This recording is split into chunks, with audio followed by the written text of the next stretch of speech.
So, student, today we are going to discuss another very, very important topic, that is a ventilation and perfusion mismatch.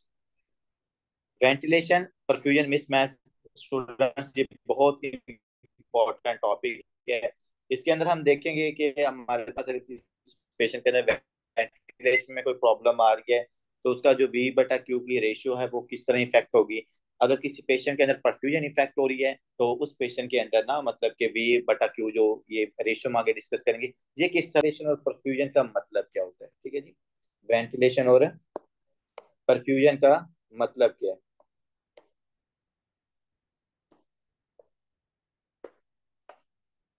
Ventilation का मतलब बच्चे the amount of air that you take into your lungs. ठीक है, जितने हम air को अपने lungs के अंदर लेके जाते हैं और बाहर निकालते हैं, हम उसको क्या कहते हैं, वेंटिलेशन। तो ऊपर हम ये लिख लेते हैं।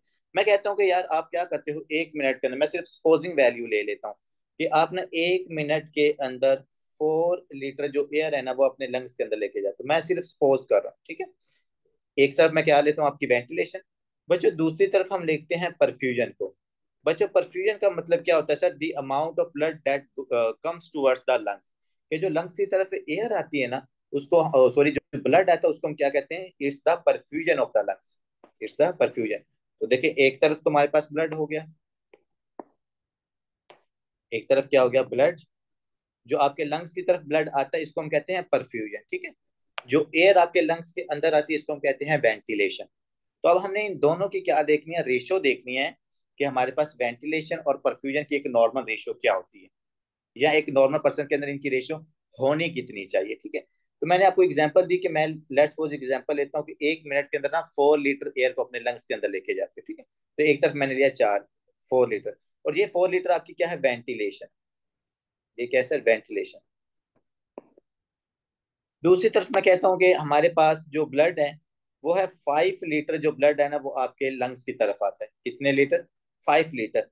तो इसको मैं क्या कहूंगा, that is a perfusion, that is a perfusion.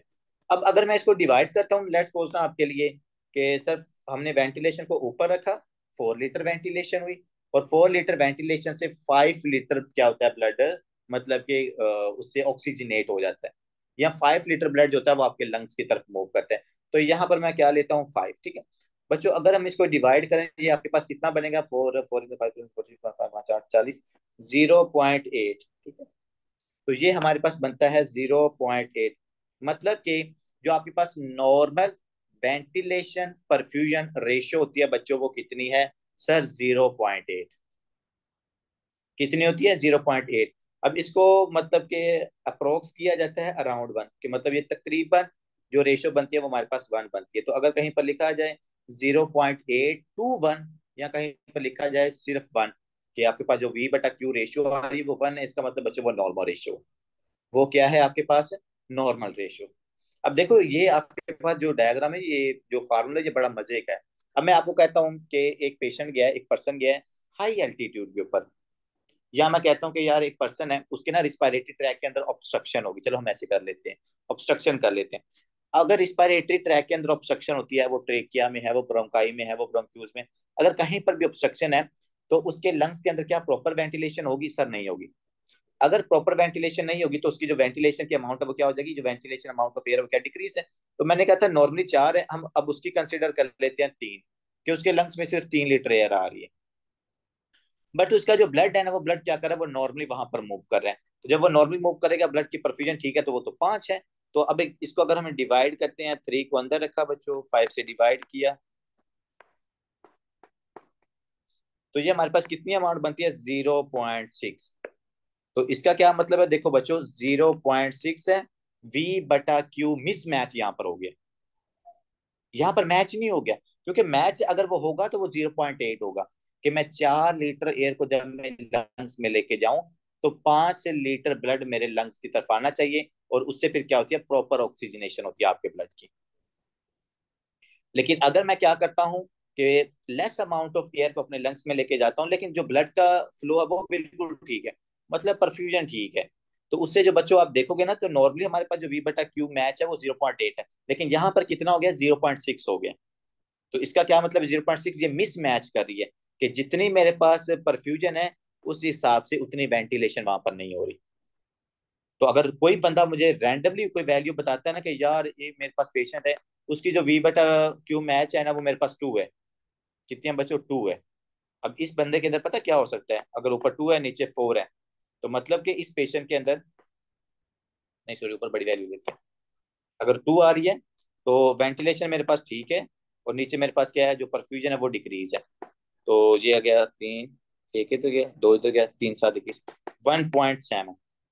तो अगर बच्चों जो रेशियो है वो आपके पास 0.8 से ज्यादा आ रही है, इसका मतलब है कि उस पेशेंट की परफ्यूजन में कोई मसला है। अगर ये रेशियो 0.8 से कम आ रही है, इसका क्या मतलब होता है कि उस पेशेंट की वेंटिलेशन में कोई प्रॉब्लम है। तो सिर्फ एक फार्मूला देखो बच्चों, आपको कितनी ज्यादा चीजें बता रहे हैं। आप मेरी बातें भी, आपको मैं मल्टीपल एग्जांपल्स दूंगा इंशाल्लाह, आप खुद इस चीज के ऊपर आपको पता चलेगा कि ये कितना इंपॉर्टेंट है। अब देखो मैं एक और एग्जांपल लेता हूँ। वेंटिलेशन एक बंदा है उसकी नॉर्मल है, लेकिन उस पर्सन की जो परफ्यूजन है वो परफ्यूजन हो गई है 2 लीटर। अब इसको जब मैंने डिवाइड किया है तो 2 2 4, मतलब कि जो वी बटा क्यू रेशियो मेरे पास 2 आई है।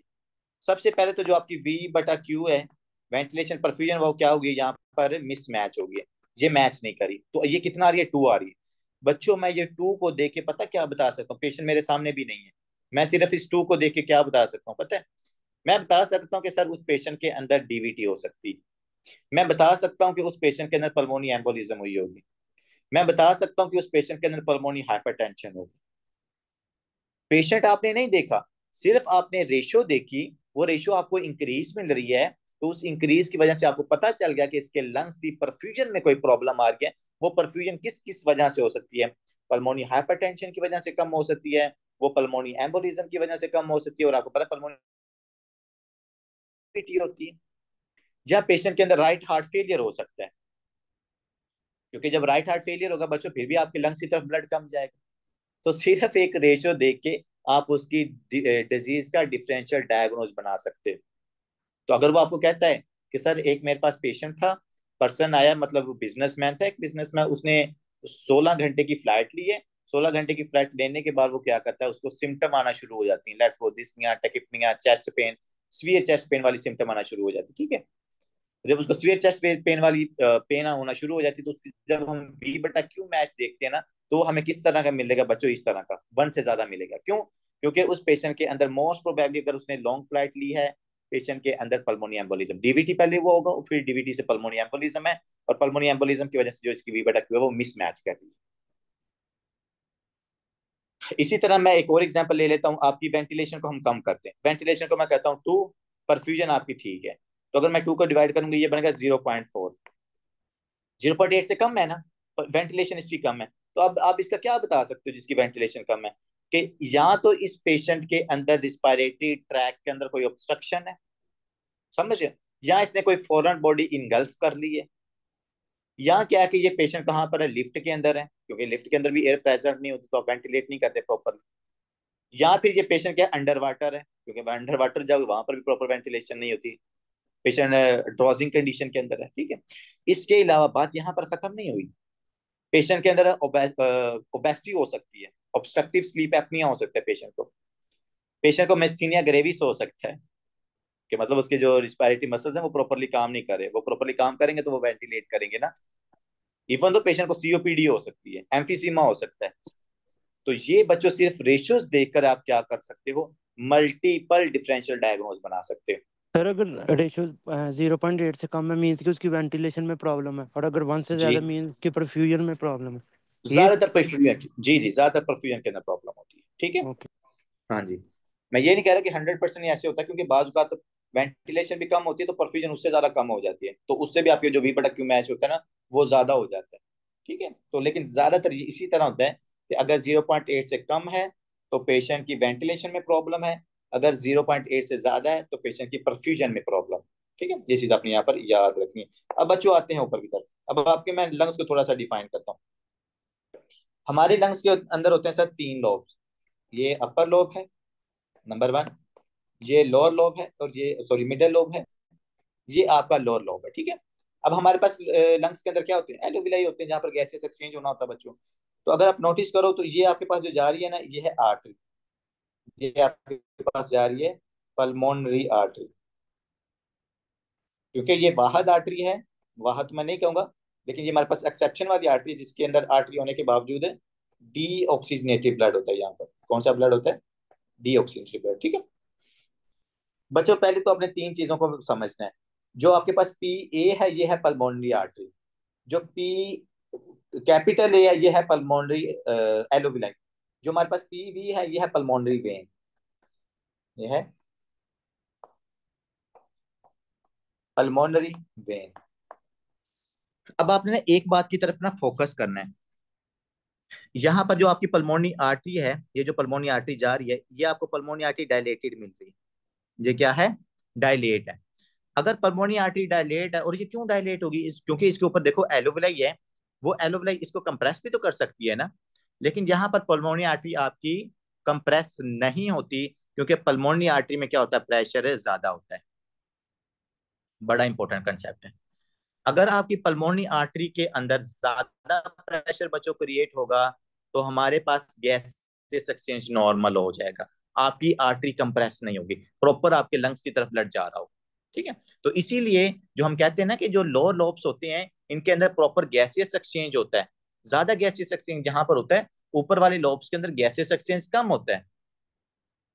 बच्चों उसका एक रीजन ये होता है कि जो आपकी पल्मोनरी आर्टरी है ना, चाहे वो ग्रेविटी की वजह से यहाँ पर ब्लड ज्यादा है और उसकी वजह से इसके अंदर जो प्रेशर वो ज्यादा क्रिएट हो रहा है, तो ये डायलेट है और इसमें ज्यादा ब्लड इस तरफ आ रहा है।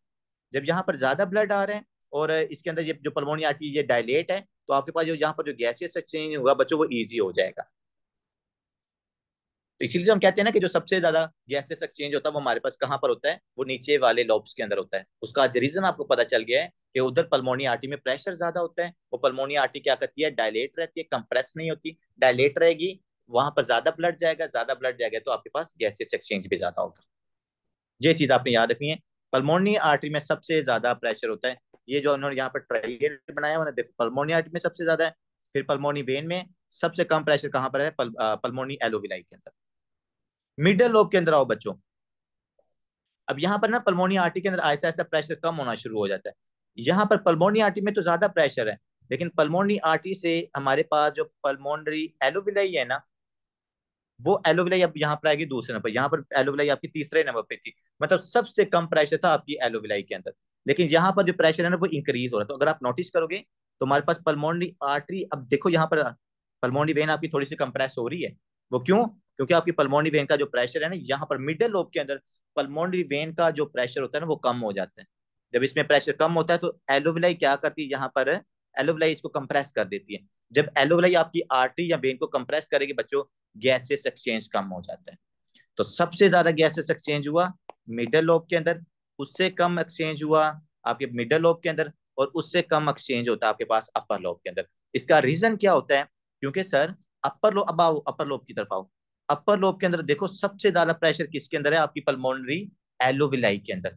जब पल्मोनरी एलोविलाई के अंदर सबसे ज्यादा प्रेशर है, इफ यू नोटिस, तो आपकी जो पल्मोनरी आर्टरी है, ये भी क्या कर गई है? कंप्रेस कर गई है।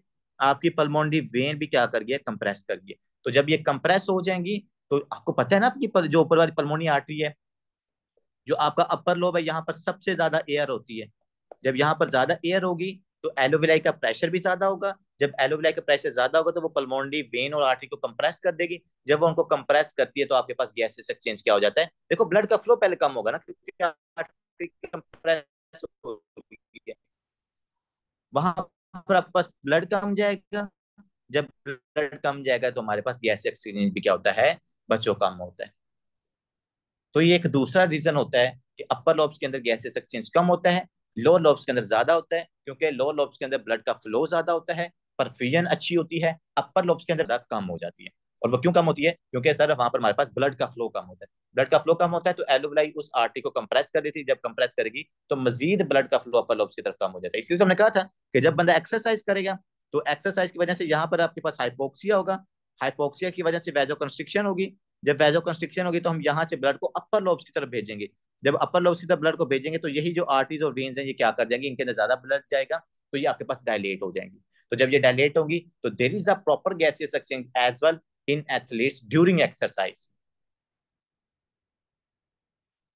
तो ये चीजें आपने बच्चों यहाँ पर याद रखनी है। नॉर्मल कंडीशन के अंदर जब आप रेस्टिंग में हो, सबसे ज्यादा गैसियस एक्सचेंज लोअर लोब्स के अंदर है, उससे कम मिडल लोब है, सबसे कम आपके पास अपर लोब्स के अंदर होता है, ठीक है। और उसका मैंने आपको रीजन भी यहाँ पे बता दिया है, क्योंकि यहाँ पर परफ्यूजन जो होती है और जो वेंटिलेशन होती है वो चेंज होती है। सर ड्यूरिंग सबसे एक्सरसाइज वाला कंसेप्ट दोबारा बताइए।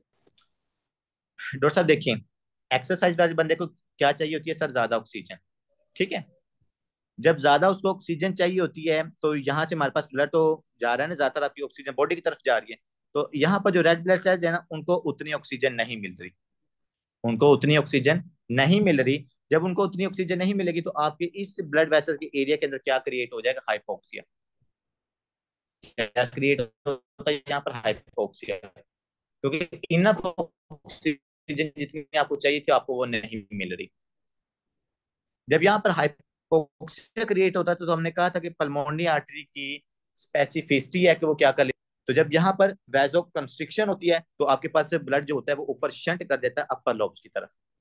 जब अपर लोब्स की तरफ ब्लड शंट कर देता है तो यहाँ पर जब बच्चों ब्लड ज्यादा आएगा, ये वाली ऊपर वाली आर्टरीज भी डायलेट करेंगे, ब्लड का फ्लो इंक्रीज होगा, तो ऊपर वाली अपर लोब्स के अंदर भी गैसेस एक्सचेंज एथलीट्स के अंदर क्या है ड्यूरिंग एक्सरसाइज, या अगर हम भी एक्सरसाइज करेंगे हमारा भी इंक्रीज हो जाएगा, ठीक है। क्योंकि शंट हुआ है ना जो ब्लड अपर लोब से लोअर लोब से अपर लोब की तरफ, वो उसने क्या किया, जहां वहां पर जाकर आर्टरी के अंदर प्रेशर इंक्रीज किया, ब्लड इंक्रीज किया, आर्टरी आपके पास डायलेट हुई, गैसेस एक्सचेंज इजी हो जाता है, ठीक है। तो ये चीज आपने यहाँ पर याद रखनी है। अब आते हैं सर ओके ऊपर सर। वेंटिलेशन पर।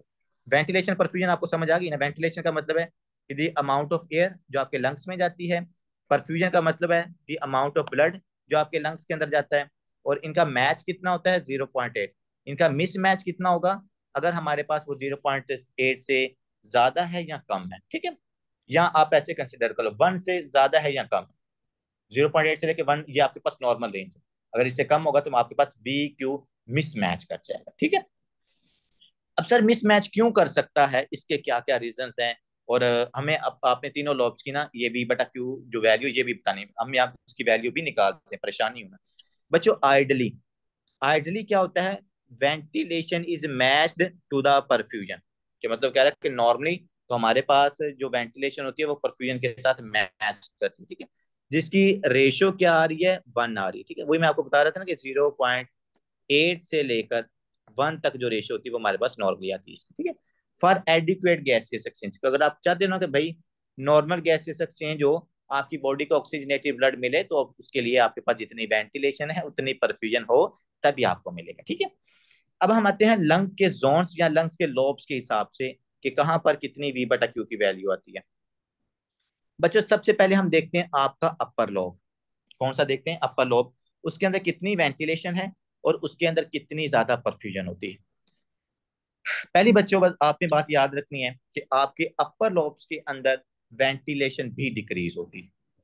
क्यों? क्योंकि सर उनके अंदर ऑलरेडी गैस पड़ी होती है, तो जो हम बाहर से सॉरी ऑलरेडी एयर पड़ी होती है, तो जो हम बाहर से एयर लेके जाते हैं वो अपर लोब्स की तरफ कम जाती है।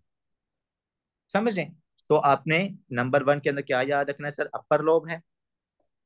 अपर लोब के अंदर दो चीजें हमने देखनी है, वेंटिलेशन कितनी है, परफ्यूजन कितनी है। मैंने कहा आपके पास अपर लोब्स के अंदर जो वेंटिलेशन है बच्चों वो क्या है? वो डिक्रीज होती है as compare to lower lobes, ठीक है। वेंटिलेशन यहाँ पर डिक्रीज है। लेकिन मसला पता है कब आता है? मसला तब आता है जब आपके पास जो परफ्यूजन होती है वो परफ्यूजन वेंटिलेशन से भी कम होती है। मैं आपको एग्जांपल देता हूँ।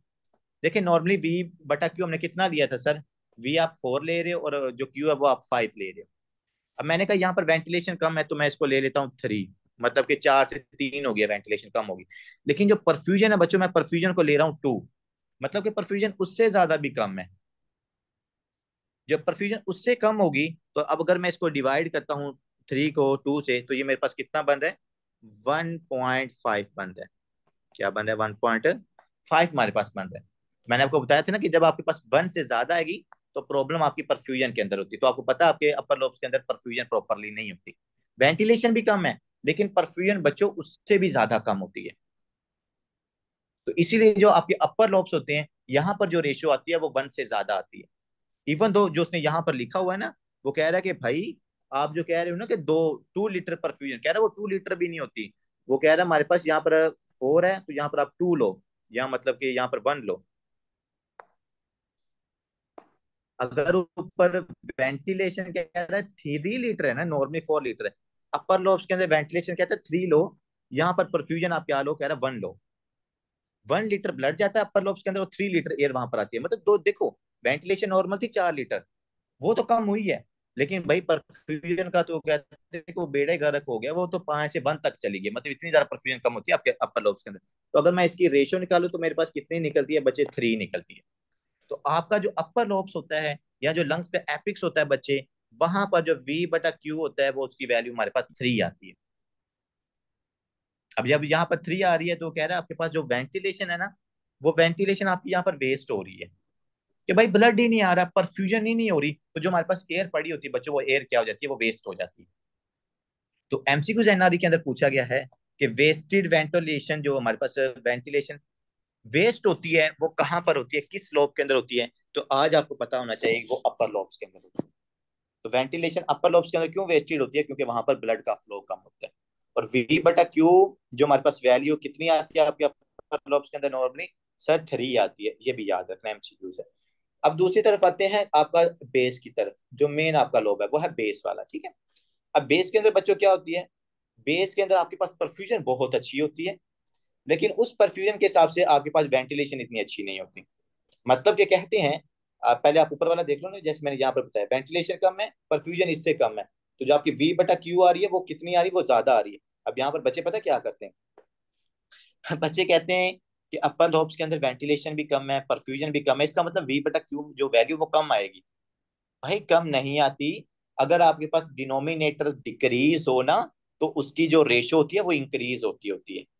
तो यहाँ पर आपके पास अपर लोब्स के अंदर V/Q ज्यादा आएगा, क्योंकि परफ्यूजन आपकी ज्यादा कम है। आप डिनोमिनेटर को देख लिया करो, अगर डिनोमिनेटर हमारे पास मतलब कि डिक्रीज है, ज्यादा डिक्रीज है, तो वो आपकी जो रेशो होती है वो इंक्रीज आती है। अगर आपके पास डिनोमिनेटर डिनोमिनेटर नीचे वाले की बात करो, वो आपके नोमिनेटर से ज्यादा है, तो तब आपके पास जो V/Q वो डिक्रीज आती होती है, ठीक है। तो ये इनका जो रिलेशन होता है वो इनवर्स होता है। अब आपने एपिक्स के अंदर देख लिया, V/Q आपके पास ज्यादा आएगा, और वहां पर वेंटिलेशन आपकी वेस्ट होती है, एयर आपकी वेस्ट होती है, क्योंकि वहां पर परफ्यूजन प्रॉपरली नहीं होती। अब आते हैं हम आपकी बेस की तरफ बच्चों। बेस की तरफ क्या होता है, सर बेस की तरफ तो ज्यादा जो मैं एयर लेके जाता हूँ वो तो मेरे जाती लोअर लोब्स के अंदर है, ठीक है। अब आपके लोअर लोब्स के अंदर वेंटिलेशन भी अच्छी होती है, लेकिन वेंटिलेशन से ज्यादा आपकी परफ्यूजन अच्छी होती है। क्या हुआ बच्चों, वेंटिलेशन मैंने कहा अच्छी होती है, आप एयर आपके पास लो लोब्स के अंदर अच्छी जाती है, अमाउंट ऑफ एयर, लेकिन जो परफ्यूजन है वो परफ्यूजन वेंटिलेशन से ज्यादा होती है वहां पर। मतलब देखो ना, ग्रेविटी की वजह से ज्यादा जो आपका ब्लड है वो इस लो लोब्स की तरफ मूव कर जाता है, तो मतलब वहां पर परफ्यूजन काफी ज्यादा अच्छी होती है। इसलिए तो मैंने आपके पास रेशियो यहाँ पर ली थी। क्या रेशियो ली थी, मैंने आपको बताया था कि वेंटिलेशन में लेता हूँ ना अगर 4 लीटर, तो मेरे पास परफ्यूजन यहाँ पर ज्यादा है, तो उसको मैं 5 लूंगा। तो अगर मैं दोनों को डिवाइड करूं, 4/5, तो ये बनेगा 0.8।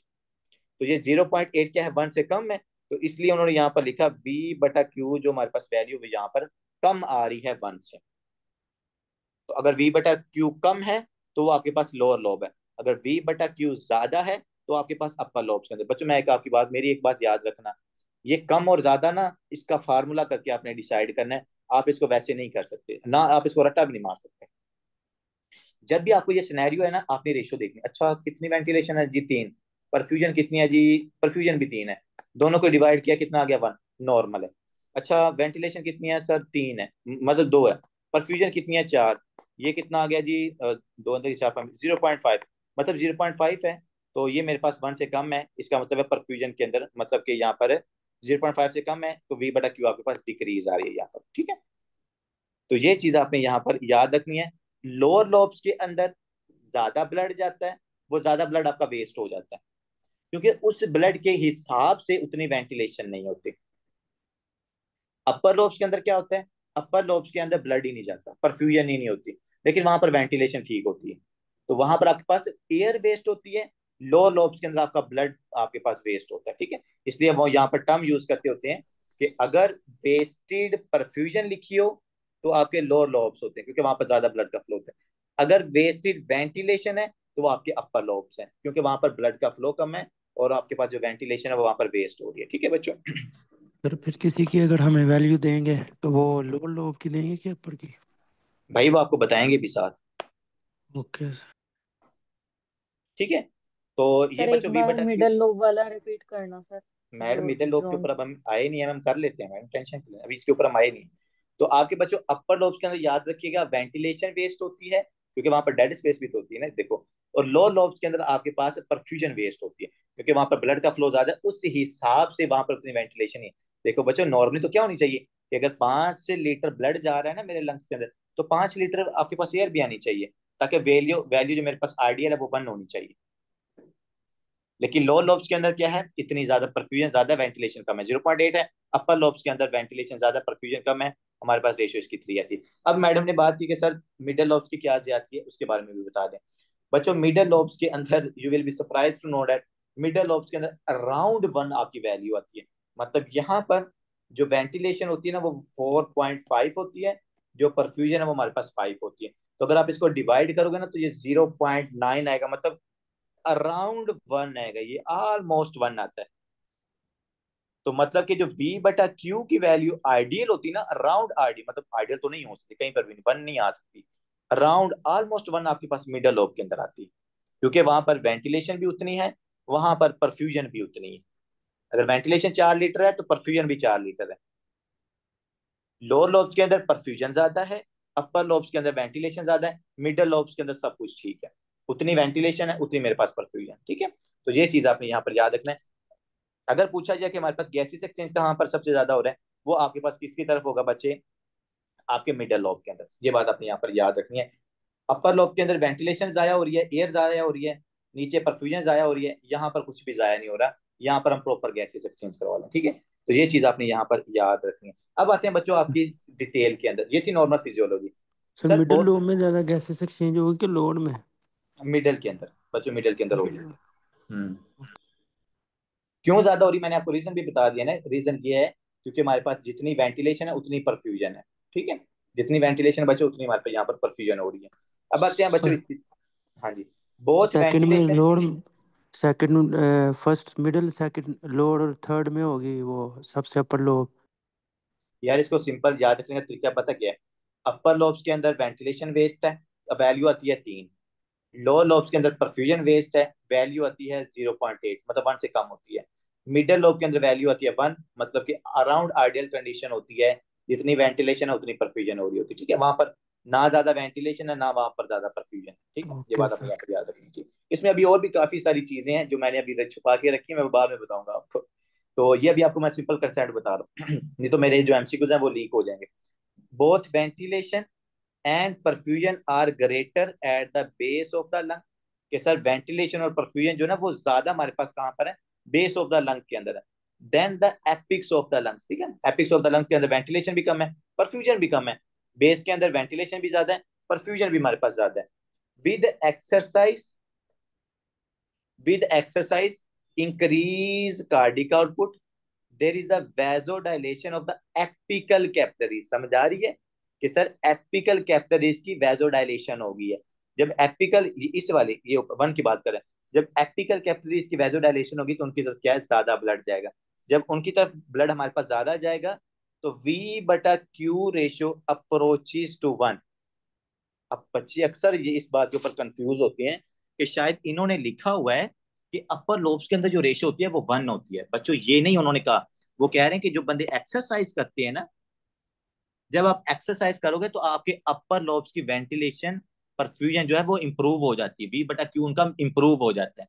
क्यों? क्योंकि वहां पर वैजोडाइलेशन होती है, कार्डिक आउटपुट इंक्रीज है, वैजोडाइलेशन है, आपकी अपर कैपिलरीज के अंदर ज्यादा ब्लड जाता है, जब ज्यादा ब्लड जाएगा तो गैसेस एक्सचेंज ज्यादा होता है, जिसकी वजह से जो V बटा Q है अराउंड वो हमारे पास कितनी आ रही है, 1 आ रही है, ठीक है। और ये एक्सरसाइज के दौरान हो रही है। अब अगर मैं बैठा हूँ तो अभी हमारे पास वो ये 3 की 3 है, ये अभी मेरी वेंटिलेशन ज्यादा ही हो रही है। अब आते बच्चों next, certain organisms that thrive in high oxygen like tuberculosis flourish in the apex, ठीक है। वो कह रहा है कि जो आपके पास सेकेंडरी ट्यूबरक्लोसिस होती है ना, जो बैक्टीरिया हाई ऑक्सीजन के अंदर सर्वाइव, मतलब सर्वाइव करते हैं, तो वो आपके पास अपर लोब्स के अंदर ज्यादातर इन्फेक्शन का असर आते हैं। तो ये मैंने शायद कल भी आपको बताया था कि जो सेकेंडरी ट्यूबरक्लोसिस होती है वो आपके ज्यादातर एपिक्स के अंदर होती है, ठीक है। प्राइमरी आपके पास ज्यादा लोब्स, लोअर लोब्स के अंदर होती है, ठीक है। वो अपर लोब्स के अंदर सेकेंडरी क्यों ज्यादा होती है, क्योंकि वहां पर ज्यादा ऑक्सीजन पड़ी होती है, और वो क्योंकि आप वहां पर ऑक्सीजन को यूटिलाइज नहीं कर रहे, वेंटिलेशन आपकी वहां पर वेस्ट हो रही है। लेकिन अगर आपके पास कोई ऐसा बैक्टीरिया था जो कि एरोबिक बैक्टीरिया है, that loves to utilize oxygen, वो आपके एपिक्स के अंदर इफेक्ट काज करवाता है, जैसे उसने टीबी की एग्जांपल दी। अब आते हैं बच्चों दो आइडियल कंडीशंस को यहाँ पर डिस्कस करते हैं। एक बच्चे ये कि हमारे पास बी बटा क्यू जो है ना वो 0 है। कि ऐसी कौन सी कंडीशन है जब आपके पास बी बटा क्यू क्या है, इसकी रेशो 0 आती है। तो बच्चे याद रखिएगा, अगर आपके नोमिनेटर में अगर आपके पास 0 आता है तो उसकी रेशो 0 आएगी। याद रखना आपने हमेशा कि सर अगर मेरे पास वेंटिलेशन बटा परफ्यूजन है, वेंटिलेशन अगर 0 हो जाए, परफ्यूजन मेरे पास 5 है, तो ये स्टिल इसकी जो रेशियो हमारे पास क्या आती है, 0 आती है। ये याद रखना, ये मैथमेटिकल टेक्निक होती है। बी बटा क्यू में क्या कह रहा है कि अगर पेशेंट के एयरवे में ऑब्स्ट्रक्शन हो जाए, ट्रेकिया में ऑब्स्ट्रक्शन होगी, ठीक है, जब ट्रेकिया में ऑब्स्ट्रक्शन होगी तो बच्चों 0 एयर आपके लंग्स की तरफ जाएगी, वेंटिलेशन ही नहीं हो रही बच्चों। जब वेंटिलेशन की वैल्यू 0 होगी तो बी बटा क्यू की रेशियो हमारे पास क्या आएगी, यहाँ पर 0 आएगी, ठीक है। In shunt 100% oxygen does not improve the PaO2 foreign body aspiration. तो ये आपको यहाँ पर बता रहा है कि लेट्स सपोज अगर आपको फॉरेन बॉडी एस्पायरेशन हो जाती है, इसके अगर मैं यहाँ पर डायग्राम ड्रा करूँ ना, इधर से हम समझ लेते हैं। आपने क्या किया जी, आप इधर एक बच्चा था, उसने क्या किया, क्वाइन को इंगल्फ कर लिया। ये जो क्वाइन था वो इसकी इस ट्रेकिया में जाके ऑब्स्ट्रक्टेड हो गया। जब बच्चों ट्रेकिया में ऑब्स्ट्रक्टेड हो जाएगा तो अब आपके पास जो लंग्स थे, लंग्स की वेंटिलेशन क्या हो रही है, 0 होगी। आपके लंग्स की तरफ जो एयर जा रही है वो बिल्कुल 0 होगी, ठीक है। जब यहाँ पर वेंटिलेशन मेरे पास 0 है, वेंटिलेशन आपके पास क्या होगी, 0 है, लेकिन ब्लड तो आ रहा है ना, ब्लड में तो कोई आपके पास ऑब्स्ट्रक्शन नहीं है ना, तो नीचे वो तो मेरे पास नॉर्मल है। तो इसकी जब आपको 0 को किसी भी चीज से डिवाइड करो ना तो 0 की वैल्यू हमेशा क्या आती है, 0 आती है, ठीक है। अगर 0 को किसी चीज से डिवाइड करते हैं तो V बटा क्यू पूछा जाता है किस कंडीशन में 0 आता है, तो बच्चों जब आपके पास क्या है, रिस्पायरेटरी ट्रैक में ऑब्स्ट्रक्शन हो जाए। रेजिडुअल वॉल्यूम सर कुछ कंपनसेट नहीं। मैं अभी सोच रहा था कि जरियाब ने ना क्वेश्चन करना है कि सर रेजिड, कसम ले लो मेरे जेहन में अभी यही चीज थी कि जरियाब ने पूछना सर रेजिडुअल वॉल्यूम कहाँ गया। भाई रेजिडुअल वॉल्यूम वेंटिलेशन का पार्ट थोड़ा होता है, हम यहाँ पर वेंटिलेशन की बात कर रहे हैं। वेंटिलेशन तो वो है ना जो एयर आप लंग्स में लेके जा रहे हो, निकाल रहे हो। रेजिडुअल वॉल्यूम तो जो भाई पड़ा है वो तो आपके लंग्स के अंदर है, उसका तो हमें कोई ऐसी फायदा भी नहीं है, वो तो सिर्फ कोलैप्स से आपको बचा रहा है, ठीक है। तो now we are discussing about the ventilation, the air that you intake into your lungs and that you exhale, and the residual volume is not inhaled or exhaled, ठीक है। तो बच्चों 0 अगर आपके पास V बटा क्यू आता है, V बटा क्यू हमारे पास अगर 0 आता है तो इस बंदे के अंदर रिस्पायरेटरी ट्रैक के अंदर क्या होगी, ऑब्स्ट्रक्शन, रिस्पायरेटरी ट्रैक में ऑब्स्ट्रक्शन, ठीक है। और ये ऑब्स्ट्रक्शन किसकी वजह से हो सकती है, जैसे मैंने आपको एग्जांपल दिए, फॉरेन बॉडी एस्पायरेशन, कि कोई बच्चा कोई चीज को ना इंगल्फ कर लिया, फॉरेन बॉडी एस्पायरेशन। अब देखो जब फॉरेन बॉडी एस्पायरेशन कर लोगे डॉक्टर साहब, देखिएगा अगर मैं इसको देता हूं ऊपर से ऑक्सीजनेशन, आपके पास एक पेशेंट आता है इमरजेंसी कंडीशन के अंदर, उसको सीवियर स्वेटिंग हो रही है, डिस्निया हो रही है, टेकिपनिया हो रहा है, बच्चे को बहुत ज्यादा चेस्ट पेन भी हो रही है साथ, ठीक है। और उस बंदे के अंदर आप क्या करते हो कि यार जल्दी बंदा डिस्ट्रेस में मतलब जो भी डिस्ट्रेस में आता है ना, रिस्पायरेटरी डिस्ट्रेस के अंदर, शॉर्टनेस ऑफ ब्रेथ के साथ, ज्यादातर क्या करते हैं भाई, इसकी सैचुरेशन चेक कियो सर, सैचुरेशन तो इसकी डिक्रीज है, इसको ऑक्सीजन लगाओ। जब बच्चे आप इसको ऑक्सीजन लगाओगे ना, इस बंदे को जिसका रिस्पायरेटरी ट्रैक ऑब्स्ट्रक्ट है, इसको ऑक्सीजन का फायदा ही नहीं है। क्यों फायदा नहीं है भाई, रास्ते में तो ऑब्स्ट्रक्शन है, तो अगर मैं इसको ऊपर से सप्लीमेंटल ऑक्सीजन दूंगा भी तो इस बच्चे की इंप्रूवमेंट नहीं होगी, मुझे ब्रोंकोस्कोपी करके इस ऑब्स्ट्रक्शन को खत्म करना पड़ेगा, ठीक है। तो यही चीज उन्होंने यहाँ पर लिखी है, 100% of obstruction oxygen does not improve the partial pressure of your oxygen, ठीक है। ऑक्सीजन की सैचुरेशन इंप्रूव नहीं करेगा क्योंकि भाई ऊपर ऑब्स्ट्रक्शन है।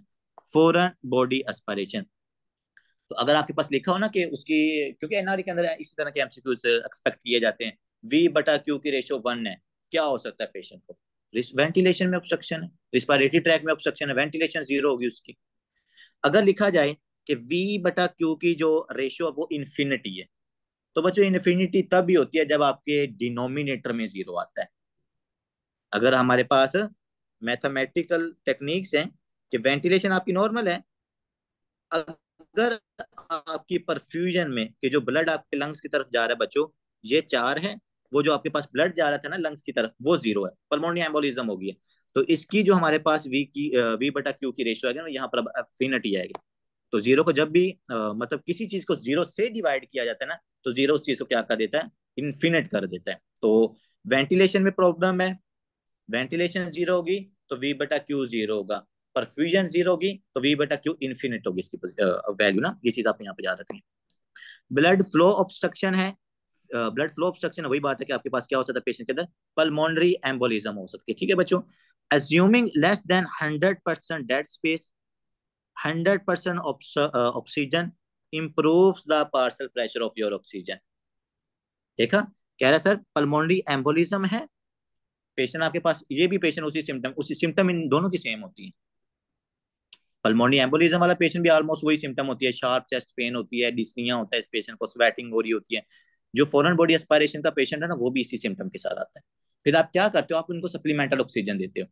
अगर सप्लीमेंटल ऑक्सीजन देने के बाद पेशेंट ठीक होता है, इसका मतलब इसकी परफ्यूजन में प्रॉब्लम थी। अगर सप्लीमेंटल ऑक्सीजन देने के बावजूद पेशेंट ठीक नहीं हो रहा, उसकी वेंटिलेशन में प्रॉब्लम है। तो अगर वेंटिलेशन में प्रॉब्लम है, ब्रोंकोस्कोपी करनी है। अगर परफ्यूजन में प्रॉब्लम है, एंटीकोआगुलेंट्स देने हैं आपने। तो सिर्फ एक रेशो को देख के बच्चों मैं उस पेशेंट की जान बचा सकता हूं, समझ। इसलिए मैंने आपको कहा था कि ये सिर्फ आपने रेशो देखनी है, नहीं आपने फॉरेन बॉडी को निकालना है, सप्लीमेंटल ऑक्सीजन से कुछ नहीं होगा। वी बटा क्यू की वैल्यू इन्फिनिटी है, मतलब कि बहुत ही हमारे पास इंक्रीज आ रही है।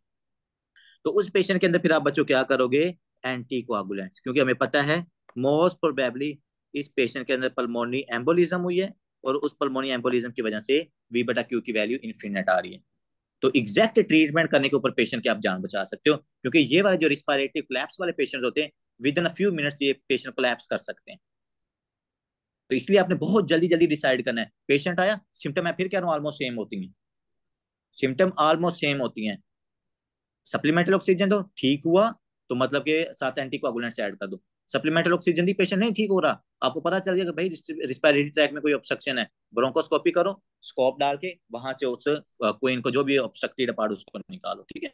वो कैमरा तो वो कैमरे आपको गाइड भी करेगा कि हाँ भी कोई रास्ते में ऑब्स्ट्रक्शन है या नहीं है। तो ये चीजें बच्चों आपने याद रखनी है। सिर्फ एक रेशो की बेस के ऊपर आपने पेशेंट की जान बचा भी सकते हो, उसकी जान आप गवा भी सकते हो, ठीक है। ये था हमारे पास बच्चों वी बटा क्यू। जनरल सा रिव्यू देता हूँ। अपर लोब्स के अंदर वेंटिलेशन पर वेस्ट होती है, रेशियो 3 आती है। लो लोब्स के अंदर परफ्यूजन वेस्ट होती है, 0.8 वैल्यू आती है, 1 से कम होती है। मिडिल लोब के अंदर वैल्यू इसकी क्या होती है हमारे पास है, 1 आती है। आइडली वैल्यू इसकी 1 मिडिल लोब के अंदर आती है, ठीक है। अगर 0 आ रही है वी बटा क्यू, मतलब कि रिस्पायरेटरी ट्रैक में ऑब्स्ट्रक्शन है। इन्फिनिटी आ रही है, पल्मोनी एम्बोलिज्म है, हमारे पास परफ्यूजन में कोई ना कोई प्रॉब्लम। आगे बच्चों एक छोटा सा फार्मूला हम डिस्कस करते सर हैं, एक दफा पिछली स्लाइड दैट इज ओपन करना। जी डॉक्टर साहब ये सर वो लाइन आप पढ़ने लगे थे लेकिन आपने वो रीड नहीं की, वो क्या मतलब है उसका 100% that is 100% oxygen improve PaO2। Sir मैं आपको यही तो सप्लीमेंटल ऑक्सीजन, यही तो बार बार बता रहा हूँ। अगर मैं ऑक्सीजन देता हूँ और पेशेंट की सिम्टम ठीक होती हैं, 100% oxygen improves the partial pressure of oxygen, तो इसका क्या मतलब है, पेशेंट के अंदर है परफ्यूजन में प्रॉब्लम है, पल्मोनी एम्बोलिज्म। तो यहाँ पर पल्मोनी, वही तो आपको 3-4 दफा वही चीज रिपीट कर रहा हूँ कि ऊपर देखो, इधर मैं राइट से करता हूँ, यहाँ पर अगर 0 है, वेंटिलेशन में प्रॉब्लम है, रिस्पायरेटरी ट्रैक में ऑब्स्ट्रक्शन है, तो ऑक्सीजन देने से आपके पास डज नॉट इंप्रूव, आपकी ऑक्सीजन का पार्शियल प्रेशर इंप्रूव नहीं होगा, ऑक्सीजन की सैचुरेशन इंप्रूव नहीं होगी। लेकिन अगर हमारे पास पेशेंट का वी बटा क्यू इन्फिनिटी है, मतलब कि मैंने सप्लीमेंटल ऑक्सीजन दी, उसकी सिम्टम ठीक हुई है, उसके जो पार्शियल प्रेशर या सैचुरेशन है ब्लड की वो इंप्रूव हुई है, इसका मतलब है कि उसके ब्लड फ्लो के अंदर कोई प्रॉब्लम है। तो यही तो आपको 3-4 दफा मैंने वही चीज इंप्रूव की है। Okay sir. सप्लीमेंटल ऑक्सीजन दो, सिम्टम ठीक हुई है तो पेशेंट की पल्मोनी एम्बोलिज्म हो सकती है, सिम्टम ठीक नहीं हुई, फॉरेन बॉडी एस्पायरेशन हो सकती है, ठीक है। अब आगे आते हैं बच्चों, हमारे पास है कि एल्व्यूलर गैस इक्वेशन, ठीक है जी। एल्व्यूलर गैस इक्वेशन का फार्मूला है, ये आपने याद रखना है। असल में एल्व्यूलर गैस इक्वेशन का मतलब क्या होता है, इसका मतलब ये है कि जो आपकी एलोविलाई है ना, ये आपकी एलोविलाई, इस एलोविलाई के अंदर जो ऑक्सीजन है, उस ऑक्सीजन का पार्शियल प्रेशर कितना होता है। एल्व्यूलर गैस इक्वेशन का मतलब क्या होता है, इससे हम क्या चीज फाइंड करते हैं कि एलोविलाई के अंदर जो ऑक्सीजन है, ये लिखा हुआ ना P capital O2, P capital O2 का मतलब है कि ऑक्सीजन का पार्शियल प्रेशर जो एलोविलाई के अंदर, अगर यहाँ पर छोटा लिखा होता तो वो ब्लड की बात करनी थी, ठीक है। तो हमने एलोविलाई की जो ऑक्सीजन का पार्शियल प्रेशर है ना, वो हम इस फार्मूले से निकाल सकते हैं। बड़ा मजे का फार्मूला है। इसमें आपने तीन चीजें लेनी है बच्चों। तीन चीजें क्या है?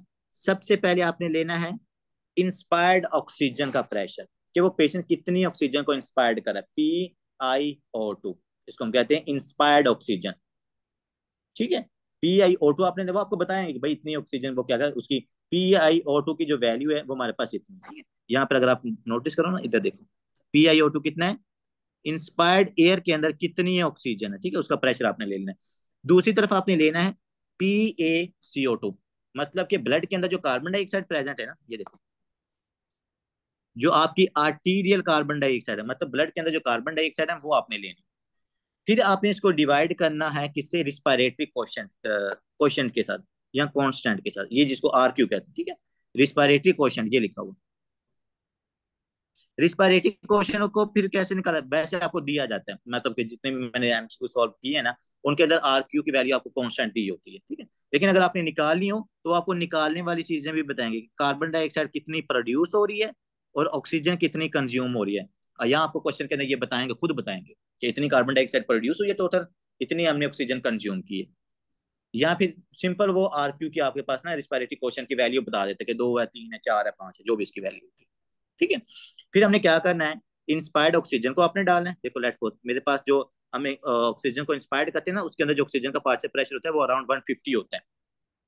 मैं आपको ये पूरी ऑक्सीजन, शायद मैंने आपको ये फ्लो बनाया है या नहीं बनाया, फ्लो चार्ट है कि एयर में कितनी ऑक्सीजन होती है, नेजल कैविटी में ऑक्सीजन की पार्शियल प्रेशर कितना होता है, ट्रेकिया में कितना है, लंग्स में कितना है, पल्मोनी आर्टरी में कितना है, पल्मोनी वेन में कितना है, लेफ्ट एट्रियम में कितना है, लेफ्ट वेंट्रिकल में कितना है। मैंने आपको ये ट्रैक बनवाया है ऑक्सीजन की सैचुरेशन का या ऑक्सीजन के पार्शियल प्रेशर का पूरा। हाँ सर। यार जिसके अंदर मैंने बताया होगा कि जब आपके पास एलोविलाई गैसेस एक्सचेंज करती है तो वहां पर 100% उसका पार्शियल प्रेशर होता सर है नहीं ऑक्सीजन बना। का, लेकिन जब लेफ्ट एट्रियम में जाता है वो 98 रह जाता है। इस तरह का कोई कंसेप्ट। नो सर, नहीं पढ़ा है। No sir. चले मैं आपको बता दूंगा, वो आपके पास ना पूरा।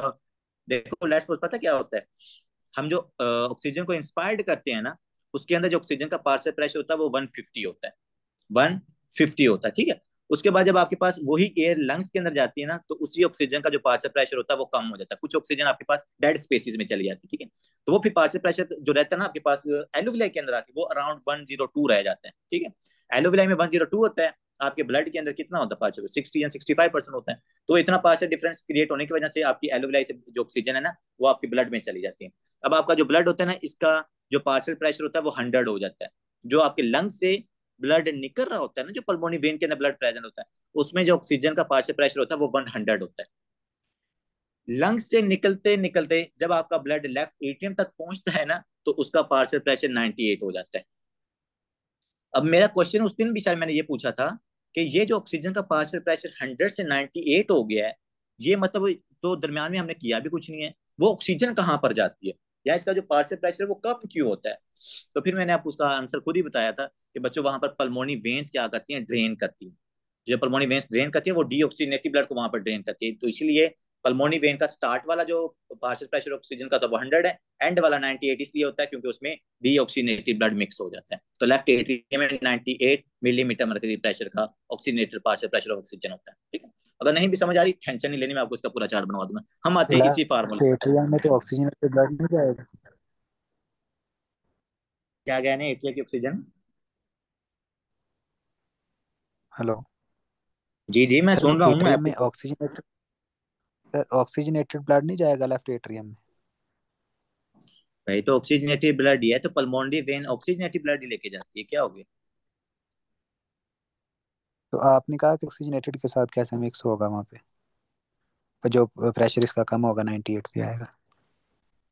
डॉक्टर साहब देखिए, beautiful lungs, give me 1 minute ना, आई विल एक्सप्लेन।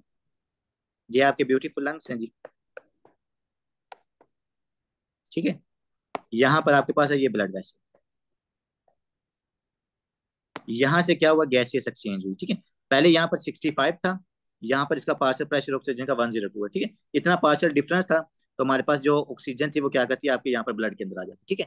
अब ये जो आपके पास पल्मोनरी वेन है, इसका जब एंड पे जाएगी तो इसका पार्शियल प्रेशर कितना हो जाएगा, 100 हो जाएगा, ठीक है, 100 हो जाएगा या 102 हो जाता है, अराउंड 100 हो जाता है, ठीक है, क्योंकि यहाँ पर दरमियान में भी कुछ ऑक्सीजन का लॉस होता है। ये इसका 100 हो गया। अब ये आपके पास पल्मोनी वेन कहाँ पर जा रही है, ब्यूटीफुल लेफ्ट एट्रियम। इसने कहाँ पर जाना है, इस लेफ्ट एट्रियम में। मैंने कहा कि यहाँ पर 100 थी, यहाँ पर जब लेफ्ट एट्रियम में जाती है तो 98 हो जाती है। तो ये 100 से 98 क्यों हुई है, क्योंकि इसके अंदर बच्चों यहाँ पर एक ब्रोंकियल वेन होती है, वो ब्रोंकियल वेन क्या करती है, डी ऑक्सीजनेटेड ब्लड को यहाँ पर मिक्स कर देती है।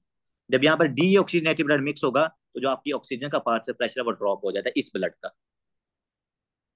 समझ आ रही, जी जी सर, अब आ गए। अब आ गया, मुझे पता था डायग्राम से ही आनी है। चलो बच्चों ऊपर आते हैं, फार्मूले को जरा करते हैं डिफाइन।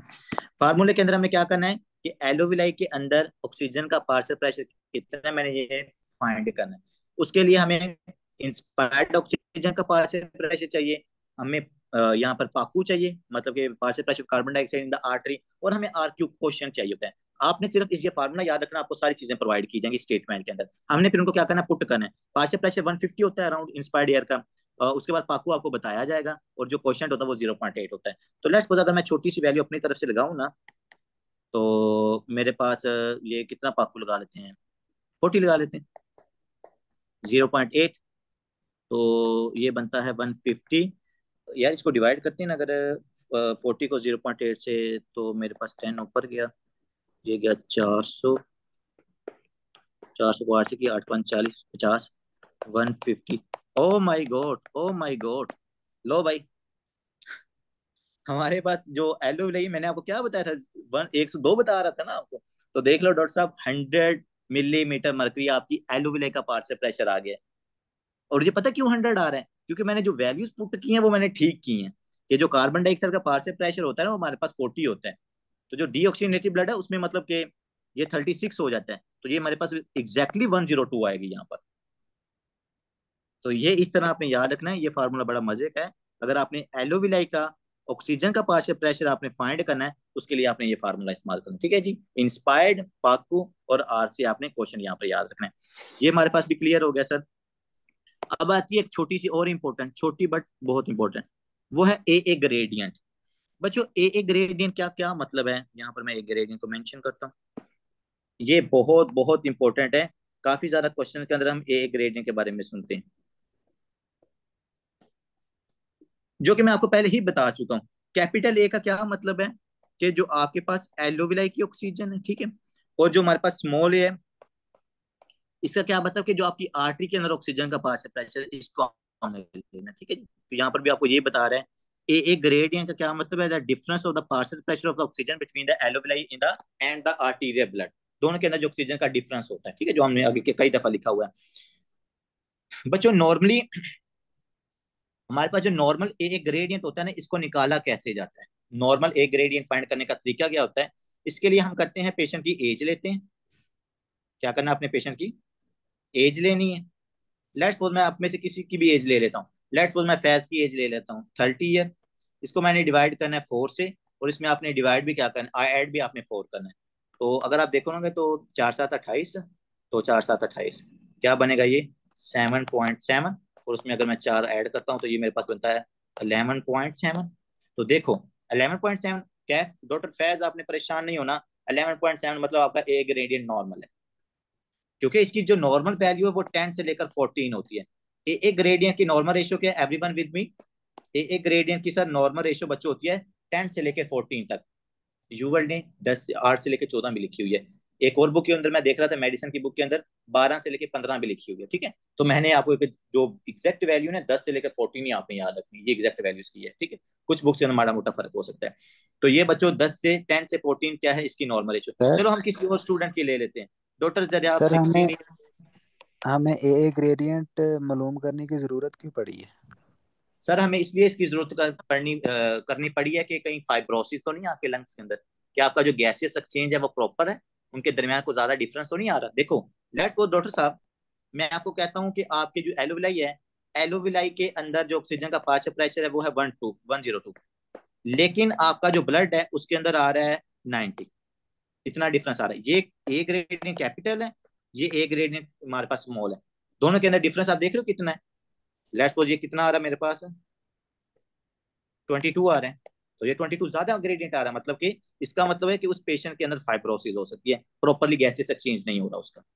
समझ आ गई अब इसकी हमें क्यों ए ग्रेडिंग की जरूरत पड़ती है। तो अब देखो डॉक्टर साहब, डाटा जरिए आपकी हमने एज यहाँ पर लगाई 60 को डिवाइड करो 4 से, 4 1 4, 2 इधर का 4 5 20, और ये देखो कितना आ गया 19। ए ग्रेडियंट हमारे पास इंक्रीज आ गया बच्चों।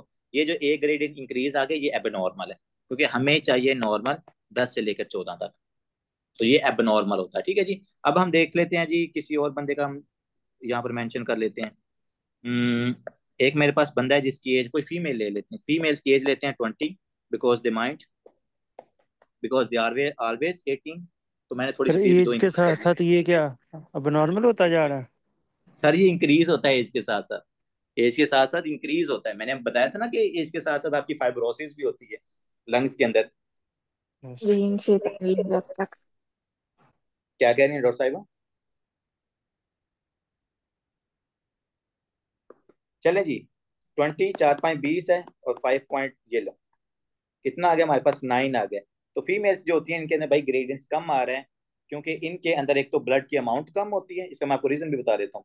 और दूसरे नंबर जो फीमेल्स और मेल्स के अंदर जो कंपैरिजन हम करते होते हैं ना बच्चों, वो दूसरा ये कि जो फीमेल्स होती है इनके अंदर परफ्यूजन भी एज कम्पेयर टू मेल्स कम होती है। ठीक है, तो यहाँ पर हमारे पास इसकी जो वैल्यू आ रही है वो 9 आ रही है, हालांकि इवन तो 9 भी नॉर्मल होती है, कोई ज्यादा ये नॉर्मल वैल्यू नहीं है। तो कोई भी आप एज, आपने कोई भी एज लेनी है, एक मेरे पास एज ले लेता हूँ मैं 40, 40 को 4 से करते हैं, 4 10 40, तो 14, मतलब ये भी नॉर्मल है।